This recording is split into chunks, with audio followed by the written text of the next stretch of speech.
नमस्कार। आज की वीडियो हमारे दिल के बहुत करीब होनी चाहिए बिकॉज कि हमें अपने पर्सनल लेवल से भी पहले हमें अपने भारत, अपने इंडिया के हॉरोस्कोप, अपनी कुंडली के बारे में जरूर पता होना चाहिए। अगर आप ज्योतिषी हो, अगर आप एस्ट्रोलॉजी में मेहनत कर रहे हो और प्रैक्टिस कर रहे हो मेरे तरीके से, और जैसे मैं इसमें आगे बढ़ रही हूँ और कोशिश कर रही हूँ इसमें नई नई चीजें सीखने की, इन्वेंशन करने की, या फिर उसमें और अपनी नॉलेज जो थोड़ी बहुत है उसमें उसके अनुसार उसको सीखने की कोशिश कर रही हूँ। I am not a any उस लेवल पर मैं बिल्कुल भी नहीं हूँ कि किस चीज को मैं प्रिडिक्ट कर पाऊँ, वो भी हम अपने इंडिया के लिए किसी चीज को, क्योंकि ये सब चीजें जो है वो बहुत ही ज्यादा, बहुत प्रैक्टिस और बहुत मेहनत के साथ चीजें जो है वो लाई जाती हैं हमेशा सोसाइटी के सामने। क्योंकि बहुत सेंसिटिव मुद्दा होता है जब हमारी अपने भारत की बात आती है, तो हमें जो भी बात करनी चाहिए वो सोच समझकर और उसकी गरिमा के अंदर ही करनी चाहिए। तो आप सभी के साथ सबसे पहले मैं अपने भारत की कुंडली जो है वो शेयर करने जा रही हूँ आप लोगों को। जितने लोगों को पता है वेरी गुड, और जिनको नहीं पता है तो कोई बात नहीं, आज वो भारत की कुंडली देखेंगे और हम उसमें एक छोटी छोटी चीजें समझने की कोशिश करेंगे कि कैसे जो है भारत ने इतनी परेशानियां झेली हैं और कैसे हमारा भारत जो है धीरे धीरे आगे बढ़ रहा है। जैसा कि थंबनेल से आपने देखा कि क्या बढ़ेगा भारत, तो बढ़ना या ना बढ़ना वो तो बाद का मैटर है। पहले तो ये समझने की कोशिश करते हैं कि हमारी जब आजादी का दिन डिसाइड हुआ उस समय पर, अगर मैं बात करूं तो उस समय पर सबसे जरूरी चीज जो देखी गई वो ये देखी जा रही थी। उस समय जो भी पंडित जी, स्कॉलर्स जो थे वो ये देख रहे थे कि भारत के लिए एक ऐसा जो है लग्न जो है वो डिसाइड किया जाए जिससे कि जो भी चीजें हमारी भारत में आने वाले समय में हो वो स्थिरता और कहीं ना कहीं जीवन में एक ऊंचाई को हासिल करे। हमारे भारत लगभग 100 सालों से जो है वो गुलाम रहा। हमारी जितनी भी चीजें थी, लिटरेचर, जितना भी हमारा मैं कहूँ कि जितना भी हमारा इतिहास था ना, वो सारा का सारा उन 100 150 सालों में बहुत ज्यादा जो है वो खराब हुआ। आज हमारे पास जो नॉलेज है वो आधी अधूरी इसीलिए है क्योंकि कहीं ना कहीं हमारा आधे से ज्यादा लिटरेचर जो है वो जल चुका है, खराब हो चुका है। अगर वो किसी के पास है भी तो वो कहीं ना कहीं संभाला नहीं गया। तो जो कुछ भी हमारे पास मौजूद है उसके अकॉर्डिंग ही हमारे स्कॉलर जैसे के एन राव जी, बीवी रमन जी, बहुत सारे लोग जिनकी बुक्स मैं पढ़ती रहती हूँ, उन्हीं से छोटी सी डिस्क्रिप्शन सीखी है मैंने जो आप लोगों से बताने जा रही हूँ। मेरी बिल्कुल भी कोई ऐसी मैं कहूंगी कि पहुंच नहीं है इस चीज को प्रिडिक्ट करने की, लेकिन फिर भी जो छोटा सा मेरे को समझ में आया वो आप लोगों को बताती हूँ। क्योंकि मैं ना जो चीजें होती हैं उनसे बहुत बच के रहना चाहती हूँ। मुझे पता है कि ये मामले बहुत सेंसिटिव होते हैं और हमें जो भी बात अपने भारत के बारे में करनी है सोच समझ के करनी चाहिए, बिकॉज ये हमारी अपनी मातृभूमि है। आप देखेंगे कि 15 अगस्त रात को 12 बजे 1947 को भारत आजाद हुआ। उस समय जो लगन चाह रहे थे वो शुरू हो रहा था उस समय, और हमारे जो लग्न जो उस समय बनकर आया वो टॉरस लगन बन गया। आप सभी लोग जो भी हिंदू परंपरा से जुड़े हुए हैं, जो इतिहास से जुड़े हुए हैं या ज्योतिष से जुड़े हैं, तो वो लोग जानते हैं कि टॉरस लग्ना, वृष लग्ना में दिवाली की सर्वोच्च पूजा की जाती है। कहा जाता है कि टॉरस लग्ना में अगर पूजा की जाए माँ लक्ष्मी की, तो वो सदैव आपके ऊपर आशीर्वाद एक साल नहीं बल्कि पूरी जिंदगी आपके ऊपर रखती है। तो सोच के देखिए कि कितने महान वो जो है वो ज्योतिषाचार्य रहे होंगे जिन्होंने इनका लग्न हमारी कंट्री का निर्धारित किया। ये कोई छोटी सी बात नहीं है, ये कोई एक आधे बच्चे की बात नहीं है कि गलत भी हो गया थोड़ा सा तो कुछ नहीं। एक लॉन्ग टर्म डिसीजन जो लिया गया वो बहुत ही ज्यादा सोच समझ के लिया गया। आप देखिए हमारे पाकिस्तान या फिर हमारी जो और कंट्रीज जो हैं, जब वो किसी अनदर मूवेबल, जिसको हम लोग बोलते हैं, हमारा जो लगन है वो स्थिर लगन है, लेकिन जब भी कोई कंट्री मूवेबल में या फिर ड्यूल में आजाद होगी तो कहीं ना कहीं आप ये देखिए कि उनकी जो सत्ता है वो कहीं ना कहीं स्टेबल तो बहुत ही कम रहती है। उन कंट्रीज में सरकार या जो पब्लिक होती है उसको हमेशा कहीं ना कहीं बहुत ज्यादा प्रॉब्लम के साथ निकलना पड़ता है। अब यहाँ पे बहुत सारे लोग कहेंगे तो क्या भारत के लोगों को नहीं निकलना पड़ा? बिल्कुल निकलना पड़ा है। आप देखिए हमारे, अगर राहु जो है वो जो टॉरस में भी उच्च के माने जाते हैं, जेमिनाई में भी उच्च के माने जाते हैं। राहु उस समय लगन में थे, गोचर कर रहे थे। केतु 8 नंबर राशि में थे। 5 प्लैनेट हमारे 4 नंबर साइन तीसरे घर में थे। और इसके अलावा गुरु जो है वो 7 नंबर साइन में थे। मंगल 3 नंबर राशि यानी कि दूसरे घर में गोचर कर रहे थे। तो वो जो कुंडली निकल के आई वो इस तरीके से हमारे पास निकल के आई। जो हमारा D9 चार्ट उस समय का बन रहा है, सूर्य उसमें 12 नंबर राशि में दिख रहे हैं, गुरु की राशि में आए। और इसके साथ शुक्र और शनि 10 नंबर राशि में आ गए, मंगल 10वें घर में आ गए, और बुध 6 नंबर में, और सॉरी बुध जो है वो 8 नंबर में आए। चंद्र और केतु 5 नंबर में, गुरु गुरु 2 नंबर में। अब ये सब चीजें हम आगे प्रेडिक्ट करने की कोशिश करेंगे। सबसे पहले ये समझने की कोशिश करेंगे ये आने वाले जो ट्रांजिट्स है उसके अकॉर्डिंग हमें प्रॉब्लम क्यों कुछ कुछ फेस करनी पड़ेगी पूरे वर्ल्ड वाइड के साथ। आप ये देखिए कि हम लोग तीसरे घर को क्या समझते हैं, तीसरे घर के बारे में मुंडेन एस्ट्रोलॉजी जिसको हम बोलते हैं, जिसको हम मुंडेन एस्ट्रोलॉजी बोलते हैं ना, उसके अकॉर्डिंग जो आपका लगन होता है वो उस कंट्री के जो लोग होते हैं, सबसे मोस्ट इंपॉर्टेंट हाउस होता है किसी भी कंट्री का, जो फर्स्ट हाउस होता है उस कंट्री के पब्लिक हेल्थ, नेशन, जो भी बिहेवियर जो है उस कंट्री का है, उसके जो भी जीवन में डिजास्टर या बहुत ज्यादा जो चोरी डकैती या धोखेबाजी जो उस कंट्री के साथ होने वाली है, ये जो फर्स्ट हाउस है वो मेन पब्लिक के लिए देखा जाएगा कि वहां के बाशिंदे जो है, नेशन जो है, उसका लगन है ये। तो टॉरस लगना अपने आप में ही बहुत मेहनती, अड़ियल, स्टिफ, पैशनेट और बहुत ही ज्यादा हम्बल प्लैनेट, हम्बल जो है वो साइन माना जाता है।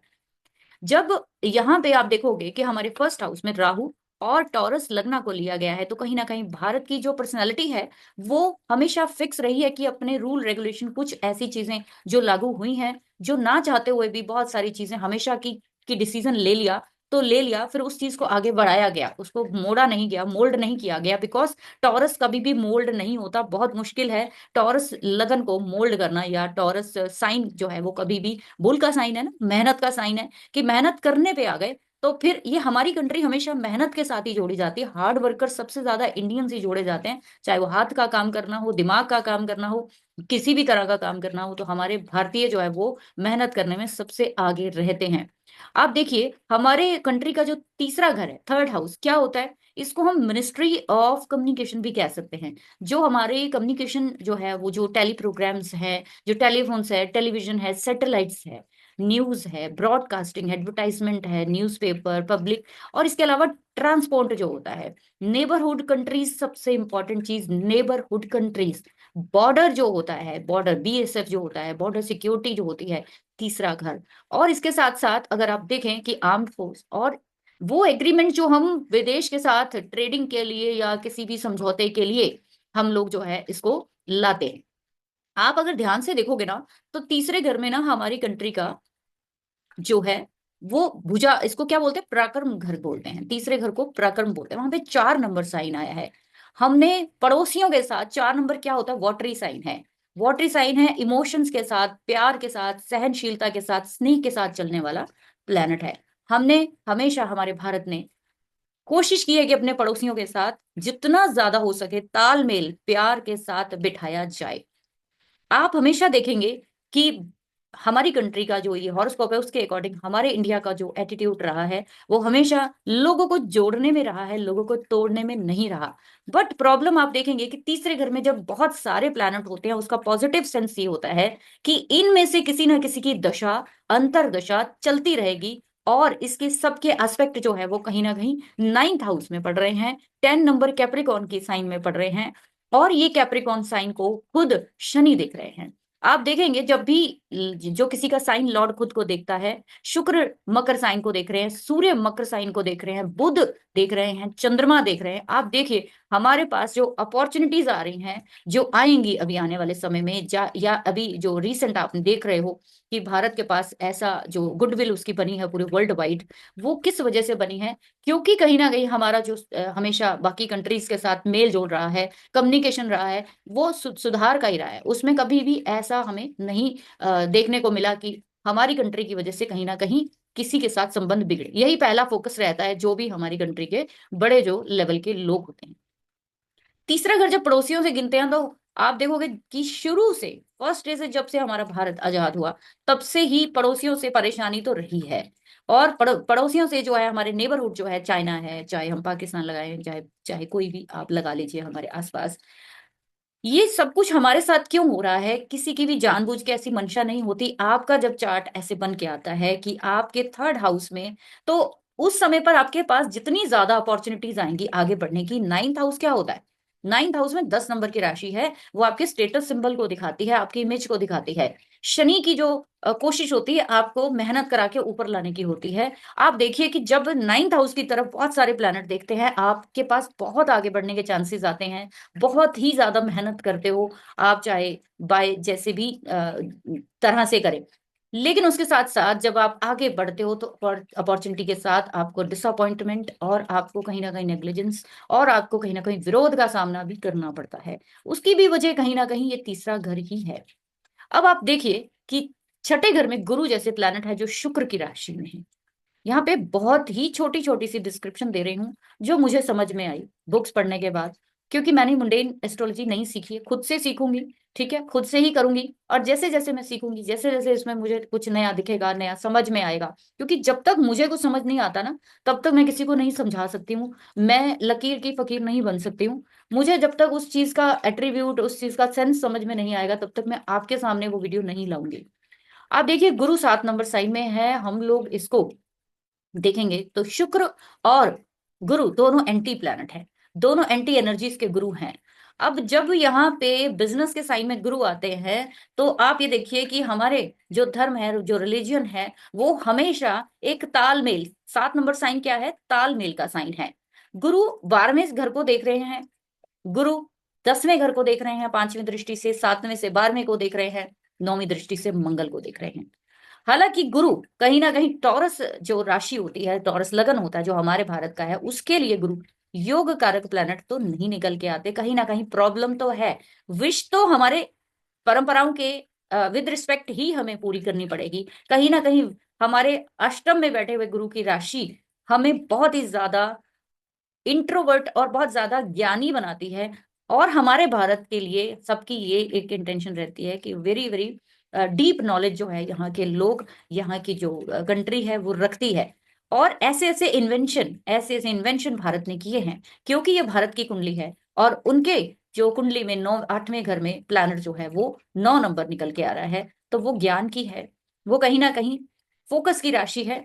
नए नए तजुर्बे, नई नई जो चीजें हैं, नए नए मुसीबतों से निकलने के रास्ते जो हैं, वो हमारा भारत हमेशा से निकालता आया है और निकालता रहेगा। केतु 8वें साइन में है, राहु जो है वो टॉरस में बैठे हैं, कहा जाता है कि उच्च के साइन में बैठे हैं, कई जेमिनी में कहते हैं, हम उस आर्ग्यूमेंट पे नहीं पड़ेंगे। शुक्र के साइन में राहु होता है तो आपको वेल्दी तो बनाता है। हमारे भारत ने धीरे धीरे धीरे अपनी वेल्थ अटेन की है, करता रहेगा जैसे जैसे ट्रांजिट्स हुए हैं। अभी इस समय की बात मैं करूं तो इस समय हमारे भारत की लगन कुंडली में राहु के ऊपर से गुरु जो है वो गोचर कर रहे हैं। और गुरु और राहु जब भी एक साथ होते हैं तो चंडाल योग बनाते हैं, तो इंसान को अपनी परंपराओं के प्रति बहुत ज्यादा स्टिग्नेट बनाता है। आप अपने धर्म के प्रति बहुत कट्टरता ले आते हो, क्योंकि 2 नंबर साइन स्टिफनेस का है, पृथ्वी तत्व का है, तो कहीं ना कहीं धर्म को लेकर हमारे लोग बहुत ज्यादा सेंसिटिव हैं। और इस टाइम के दौरान जो पिछले, जब भी गुरु हमारे मई से यहाँ पे आए हैं, तब से इन ये धर्म से जुड़ी हुई चीजें आपके सामने ज्यादा देखने को मिलेगी, और ये मई तक रहने वाला है। जब हम किसी भी गोचर की बात करेंगे, जब हम किसी गोचर की बात करेंगे, तो उस समय पर आपको ये देखना होगा कि हमारी इस समय भारत की जो दशा है वो कौन सी चल रही है। गोचर जो है वो बिना दशा, बिना उसके प्रॉमिस के नहीं देखा जाता। तो आप अगर भारत की कुंडली के बारे में, आपको ये भी पता होना चाहिए कि ये जो हमारे देश है जब आजाद हुआ, उस समय पर जो उस दिन का पंचांग था, वो उसकी नॉलेज भी होनी जरूरी है, क्योंकि पंचांग के अकॉर्डिंग ही सारा ज्योतिष जो है वो खड़ा ही पंचांग के ऊपर है। तो कृष्ण पक्ष था, तिथि त्रयोदशी थी, नक्षत्र उस दिन पुष्य नक्षत्र था, तो शनि से जो है वो पहली कहीं ना कहीं दशा जो है वो स्टार्ट हुई। इसके साथ साथ अगर आप हिंदू दिन देखेंगे, उस दिन बृहस्पतिवार, और हम लोग इंग्लिश डे के हिसाब से रात को देखेंगे तो फ्राइडे शुरू हो जाता है। जो उस दिन का योग था वो सिद्धि योग था, और जो करण था वो वणिज था। अब ये छोटी छोटी चीजें बेशक आपको लगे कि ऐसा इसमें क्या बड़ा है, इन पंचांग की चीजों से आपको बहुत कुछ उस व्यक्ति, अब यहाँ व्यक्ति की बात नहीं हो रही, हमारे पूरे होल इंडिया की बात हो रही। तो जब हम कुंडली को देखते हैं कि यहाँ पे तीसरे भाव में 5 प्लैनेट है, तो मैंने जैसे बताया आपको कि 5 प्लैनेट है तो अपॉर्चुनिटीज तो बहुत होंगी, प्रक्रमी बहुत होगा, इनमें से किसी ना किसी की दशा तो चलती ही रहेगी। नक्षत्र जो हमारे भारत का है वो पुष्य नक्षत्र। क्या है पुष्य नक्षत्र?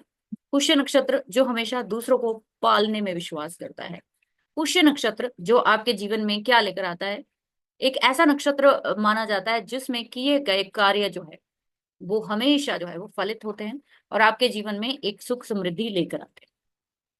इस नक्षत्र में कहा जाता है कि बृहस्पति के द्वारा ये रूल किया जाता है, और जिस भी व्यक्ति का ये जन्म नक्षत्र होता है वो कहीं ना कहीं जीवन में एक बार जो है वो एक ऐसे मुकाम पर जरूर पहुंचता है जहां पर कोई नहीं होता।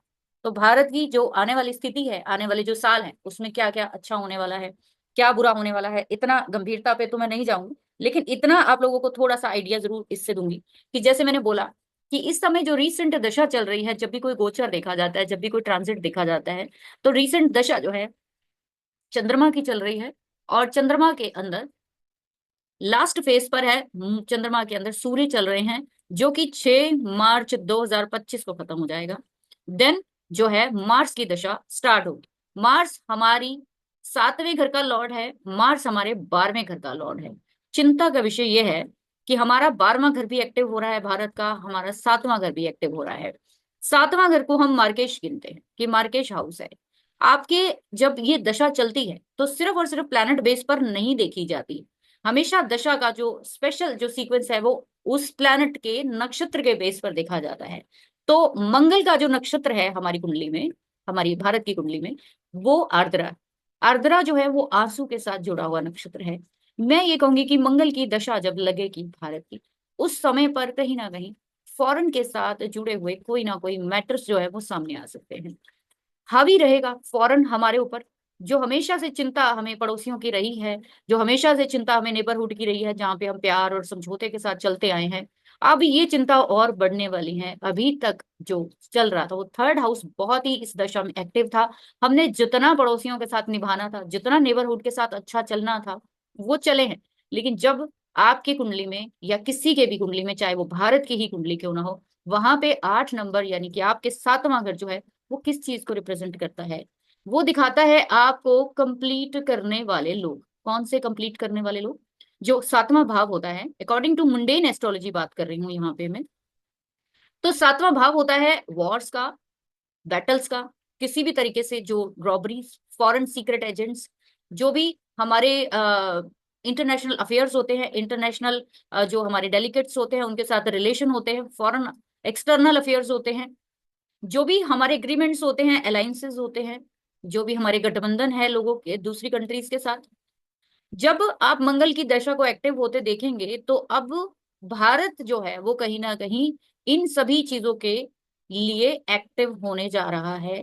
तो विदेशी जो चीजें हैं वो हो सकता है हम यहाँ पर बहुत लेकर आए, हम यहाँ पे बहुत सारी बाहर की इन्वेस्टमेंट जो है वो यहाँ पर होने लगे। तो 12वां घर अगर एक्टिव हो रहा है तो मतलब ये नहीं है कि वो नेगेटिव पॉइंट से ही होगा, हाँ ये है कि कुछ ना कुछ हावी तो रहेंगी परिस्थितियां, बट यहाँ पे कहीं ना कहीं इन्वेस्टमेंट दिख रही है मुझे कि बाहर की कंट्रीज यहाँ भारत में बहुत तगड़ा कुछ इन्वेस्टमेंट करने जा रहा है, क्योंकि 7 और 12 का कॉम्बिनेशन बनने जा रहा है।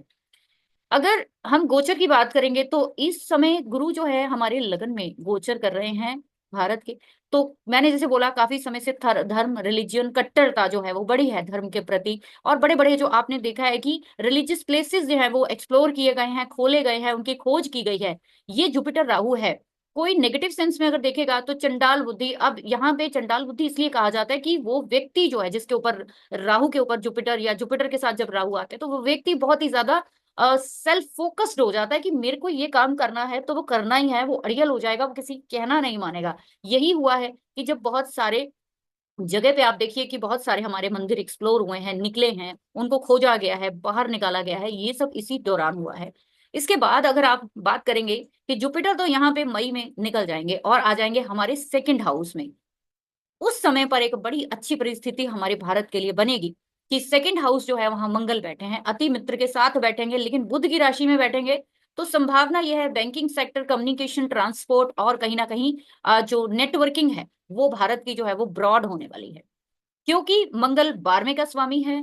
और इसका मतलब बाहर से पैसा तो भाई भर के आना चाहिए कहीं ना कहीं। अब हमारे भारतीय जो पूरा जो ट्रेंड है, जो फाइनेंस है, वो कहीं ना कहीं स्ट्रॉन्ग होना चाहिए, बिकॉज जब जुपिटर हमारे सेकंड हाउस में जाएंगे तो जुपिटर 6 हाउस में बैठे हुए हैं ऑलरेडी, तो उसके साथ ट्राइन कनेक्शन बनेंगे। ये जो 3, 7 और 11 का कॉम्बिनेशन एक्टिव होगा, इसको हम बोलते हैं सपोर्ट सिस्टम, या फिर आपके जीवन की जो इच्छाएं हैं वो उस समय पूरी होनी शुरू होती हैं। जो भी प्लैनेट 3 7 11 में आता है वो प्लैनेट कहीं ना कहीं आपके जीवन में इच्छा पूर्ति करता है। यहाँ पे सोचने की चीज ये है कि मंगल 12वें का लॉर्ड है, मंगल 7वें का भी लॉर्ड है। यहाँ पे इंटरनेशनली दिख रहा है मेरे को, सब कुछ सारा फॉरेन से ही चीजें जुड़ती हुई दिख रही हैं।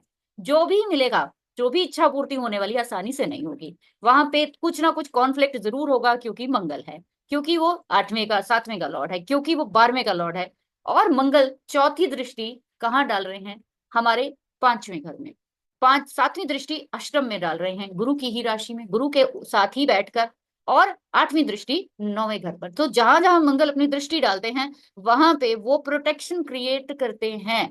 अब ना तो वो अपने भाग्य के प्रति कुछ आने देंगे, कोई फॉर्च्यून जो है वो रुकने देंगे, क्योंकि मंगल जहां पे जाते हैं वहां पे कुछ नहीं बचता, वहां पे कुछ नहीं बचता। लेकिन कहीं ना कहीं अष्टम में जब दृष्टि डलती है मंगल की, तो कहीं ना कुछ ऐसे इंसिडेंट जरूर होते हैं जो ना चाहते हुए, जैसे कोई डिबेट ऐसी धार्मिक हो जाए, या फिर कोई ऐसी डिबेट किसी गुरु के बारे में हो जाए, कोई ऐसे चीजें हमारे भारत के बड़े बड़े गुरुओं के सामने चीजें सामने आ जाए, पॉजिटिव नेगेटिव दोनों हो सकती हैं। बिकॉज मंगल फायर और प्रकाश का कारक है, मैं इसको बोलती हूँ आपके पैशन का कारक है। भारत पैशनेट हो जाएगा किसके लिए? भारत की जनता के लिए करियर, जॉब्स, फाइनेंस क्रिएट करना चाहिए, और होने और इसके करने की बहुत ज्यादा संभावना है। बहुत अच्छा एक ट्रांजिट गुरु तो दिखा रहे हैं। शनि की बात कर लेते हैं। शनि जो है वो हमारे भारत की कुंडली में अभी तक तो 10वें घर में थे, और वो मंगल और गुरु के साथ जो है वो ट्राइन कनेक्शन बना के बैठे हुए थे। अभी तक आप देखेंगे तो शनि हमारे कुंडली में योग कारक प्लैनेट है बहुत बड़ा। और Shani Dev hard working, delay, न्याय, इन सब चीजों को दिखाते हैं। आप यहाँ पे देखेंगे कि शनि 9वें घर का लॉर्ड भी है, 10वें घर का लॉर्ड है। और इस समय पिछले 2.5 साल से बहुत बड़े बड़े मैटर्स, चाहे वो इंडस्ट्री के हो, चाहे वो डेलिकेट्स हो, ऐसी चीजें जैसे कि सैटर्न और मार्स जुपिटर जब तीनों कंजॉइंड होते हैं, उस समय आपका कहीं ना कहीं बाहर की कंट्री के साथ कोई कॉन्फ्लिक्ट जरूर होता है। ऐसा इसलिए बोला मैंने कि वो मार्स जो है वो 12th का और 7th का लॉर्ड है, इसलिए कॉन्फ्लिक्ट जो है हमारा भारत की कई, जैसे कनाडा या कई ऐसी कंट्रीज के साथ चल रहा है। और ये चलता रहेगा कब तक? जब तक शनि यहाँ पे है। तो सैटर्न मार्स को हम लोग कहीं ना कहीं अच्छी युति नहीं मनाते। आप अपने कामों को करवाने के लिए थोड़ा गुस्सा, थोड़ा एग्रेशन दिखाएंगे, वो सामने वाला जो है वो उस चीज को बियर नहीं करेगा। आगे की बात करेंगे तो शनि अब आएंगे हमारे 11th हाउस में, कुंडली के 11th हाउस में जुपिटर के साइन में आएंगे। जुपिटर के विद रिस्पेक्ट वो छठे घर में चले जाएंगे। जब भी कोई प्लैनेट किसी बड़े प्लैनेट के छठे, 8वें या 12वें में गोचर करते हैं, ये जो मैं प्रिडिक्शन बता रही हूँ आपको, ये बहुत सिंपल सी बता रही हूँ, इसमें कुछ बड़ी बात नहीं है। लेकिन इसलिए बता रही हूँ कि बहुत सारे लोगों ने मुझे बोला कि मैम भारत की कुंडली पे एक वीडियो बनाइए। तो मैं इसलिए बना रही हूँ, किसी को भी अगर वीडियो में कुछ गलत लगता है, कुछ मेरी बात से बुरा लगता है, तो I am very very sorry. मेरी इंटेंशन कुछ भी ऐसा करने की नहीं है। सिर्फ मैं एक, जो मेरे को नॉलेज है, जो मैं अपने स्टूडेंट्स के लिए ये वीडियो बना रही हूँ बेसिकली, कि उनको थोड़ा सा पता चले कि हमारे भारत में भी क्या क्या हो रहा है, क्या क्या होने वाला है, बड़ी बड़ी चीजें वो पता होना चाहिए। क्योंकि हम इस कंट्री में रहते हैं, अगर हम ज्योतिष में हैं, अगर हम एस्ट्रोलॉजी ओकल्ट में हैं, तो आपको कोई ये पूछ ले कि भारत का लग्न क्या है, तो आपको यही नहीं पता, आपकी दशा कौन सी चल रही है भारत की, यही नहीं पता।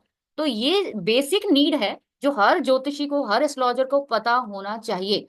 मैंने भी बहुत देर से इस चीज को अपनाया, मुझे भी किसी ने नहीं बोला और कभी इस चीज को सिखाने की कोशिश नहीं की, क्योंकि ये चीजें अभी बेसिक एस्ट्रोलॉजी ही नहीं लोगों को समझ आ पा रही, उसमें ही बहुत सारी चीजें जो है वो सोशल मीडिया के थ्रू जो है अच्छी बुरी सामने आ रही, जिसकी वजह से कहीं ना कहीं ज्योतिष जैसा सब्जेक्ट बहुत ज्यादा भ्रमित हो रहा है, बहुत ज्यादा जो है वो ट्रोलिंग पे है। तो वो मुझे अच्छी चीज नहीं लगती, इसलिए जो भी शब्द मैं यूज करती हूँ बहुत सोच समझ के करती हूँ। तो शनि की बात कर रही थी। तो शनि, आप देखो यहाँ पे मेरा अगर कर्सर आपको दिख रहा है, तो शनि 12 में बैठकर हमारे 3rd हाउस को और 7वें घर को एक्टिव करेंगे। जब भी कोई प्लेनेट कहीं पे जाता है तो वो अकेला वहां पे इंपैक्ट नहीं डालता, वो प्लेनेट आपकी पूरी कुंडली को कैप्चर करने की कोशिश करता है। शनि यहाँ पे आएंगे तो वो आपके लगन को भी 3rd एस्पेक्ट से देखेंगे। ट्राइन कनेक्शन 4 और 8 नंबर की राशियों में डालेंगे। ये जो 4 8 9 12 का ट्राइन एक्टिव होने जा रहा है, पड़ोसियों के साथ बड़ा लफड़ा खड़ा हो सकता है। कहीं ना कहीं जो हमारे संबंध कई ऐसी कंट्रीज के साथ टूट सकते हैं, ऐसा मेरे को लग रहा है। बिकॉज 4 8 12 मोक्ष का साइन है, कई चीजों से छुटकारा होता हुआ दिख रहा है। कई ऐसी चीजें जो अनवांटेड हो जाएंगी, अचानक से हो जाएंगी। कई ऐसी हिडन चीजें हो सकता है सामने आ जाए आपके, जहाँ पे जिसको कहते हैं कि मैं तो गलती में ही जी रहा था कि ये पर्सन जो है मेरा फ्रेंड है, लेकिन अभी शनि पर यहाँ पे आएंगे जब ट्राइंग कनेक्शन 4 8 12 के साथ बनाएंगे, तो वो जो ठंड, जो जो सतह पर जो पानी बिल्कुल आपको दिख रहा है ना, किसी नदी का बिल्कुल सपाट है, बिल्कुल हिलडुल नहीं कर रहा, शांत है, अब यहाँ पे आके शनि कूर्मा अवतार के साथ जोड़े जाते हैं, सबसे सॉलिड और सबसे पथरीला प्लैनेट कहा जाता है। तो जब शनि समुद्र में, जब कोई भी बड़ी चीज फेंकी जाती है तो लहरें ऊपर की तरफ उठती हैं। जब भी शनि वाटरी साइन में आता है तो हाई टाइड्स, सुनामी, ऐसे काम होने के भी चांसेस बहुत ज्यादा बढ़ जाते हैं। हमारे जो पैटर्न ऑफ वर्क है, पैटर्न ऑफ कर्मा है, हमारे बाकी लोगों के साथ जैसा जो पैटर्न चल रहा था, जैसे संबंध चल रहे थे, बहुत बड़े बड़े चेंजेस होने के चांसेस हैं, ऐसा मुझे लग रहा है। बाकी आप लोग भी देख सकते हो इस कुंडली में, आप लोग भी नीचे कमेंट सेक्शन में जरूर बताना अगर आपको अच्छा लग रहा है। ठीक है, जुपिटर का हो गया, सैटर्न का हो गया, अभी बात करेंगे राहु और केतु की। राहु और केतु जो है वो चंद्रमा के साउथ और नॉर्थ दोनों के ही साथ जोड़े जाते हैं। तो चंद्रमा क्या हो गया, उसके लिए हमें चंद्रमा को देखना है बस, सबसे पहले राहु केतु से भी पहले चंद्रमा को देखना चाहिए, बिकॉज चंद्रमा के ही ऊपरी पक्ष को राहु दिखाते हैं। यानी आपकी सोच, मन, ये जो मन है हमारा, इसका जो ऊपर का हिस्सा है, हमारी जो अपर सोच है, ये राहु है। और ये जो मन का नीचे का दबाव है, नीचे का डिप्रेशन है, नीचे की खोज है, वो केतु की है। तो हमें चंद्रमा को कंसीडर जरूर करना पड़ेगा। आप देखिए चंद्रमा स्वराशि में हमारे थर्ड हाउस में 4 प्लैनेट के साथ युति बनाकर बैठा हुआ है। हालांकि ये चंद्रमा हमारा बाकी प्लैनेट से डिग्री के लिए काफी दूर है, लेकिन आप अगर देखेंगे कि जब राहु हमारे 11th साइन के 10th हाउस में आ जाएंगे, अभी तक कैप्चर था ये सैटर्न के द्वारा 2.5 साल के लिए, अभी ये कैप्चर होगा 18 महीने के लिए कहीं ना कहीं राहु के द्वारा, हमारे 10th हाउस एक्टिव हो गया। लेकिन एक चीज को कभी मत भूलिए, एक चीज को कभी मत भूलिए कि शनि जो है बिहेव करता है सैटर्न के द्वारा, सैटर्न के जैसे, केतु बिहेव करता है मंगल के जैसे। इन दोनों का बिहेवियर कहीं ना कहीं ऐसा होता है जैसे शनि और मंगल होते हैं।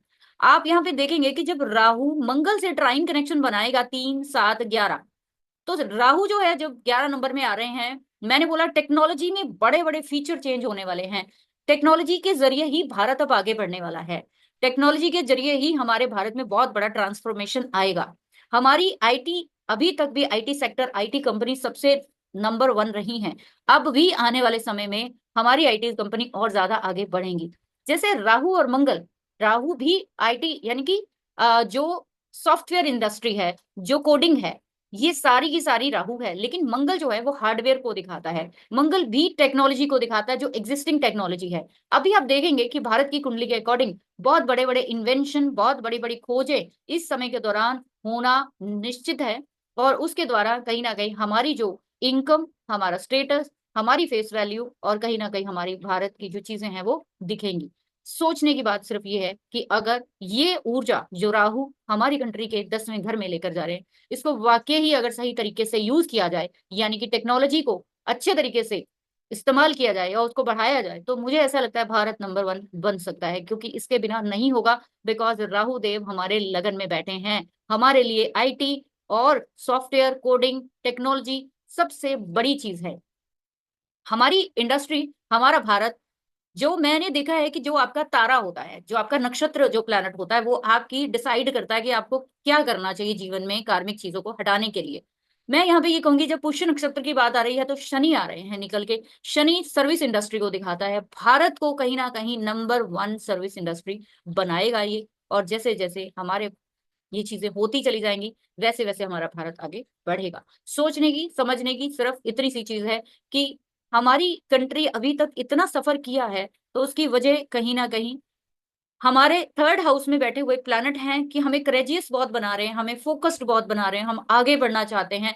लेकिन कहीं ना कहीं बार बार जो है ये 4 8 का ट्राइन जो है, जिसमें ये ट्राइन बन के ये जो प्लैनेट है केतु के साथ बना रहे हैं, तो हमें बिना सोचे समझे जब जब कदम उठाएगी हमारी कंट्री या हमारे लोगों ने उठाया है, तब तब प्रॉब्लम क्रिएट हुई है। केतु बेसिकली जो है ना, वो बैक्टीरिया के साथ जोड़ा जाता है, केतु बेसिकली रूट्स के साथ जोड़ा जाता है। अगर हम लोग बहुत ज्यादा सोच समझ के खोज करके आगे बढ़ते हैं, तो वो कहीं ना कहीं हमारे भारत के लिए बहुत अच्छा रहेगा। तो आई थिंक आप लोगों को ये छोटी सी वीडियो अच्छी लगी होगी तो मुझे जरूर बताइए। और अगर आप मुंडेन एस्ट्रोलॉजी पे और वीडियो चाहते हैं तो मैं 1 बाय 1 आप लोगों को इसकी सीरीज जरूर दूंगी। तो क्योंकि हम लोग जब ज्योतिष की बात करते हैं तो मैंने ये चीज खुद रियलाइज की है, मैंने ये चीज खुद देखी है कि हम लोग अपने परिवार, अपने संबंधी, अपने क्लाइंट्स सबकी कुंडलियां देखते हैं, लेकिन कभी भारत की कुंडली क्यों नहीं देखते। मैंने ये कुंडली हो सकता है बहुत गलत प्रिडिक्ट की हो सकता है कि कुछ सही की हो। बात सही या गलत की नहीं है, बात यह है कि कोशिश तो करिए, कोशिश करके ही तो हम लोग आगे बढ़ पाएंगे। हमारी कंट्री के ना 3rd हाउस में 5 प्लैनेट है, हमें हमेशा कोशिश करनी पड़ेगी।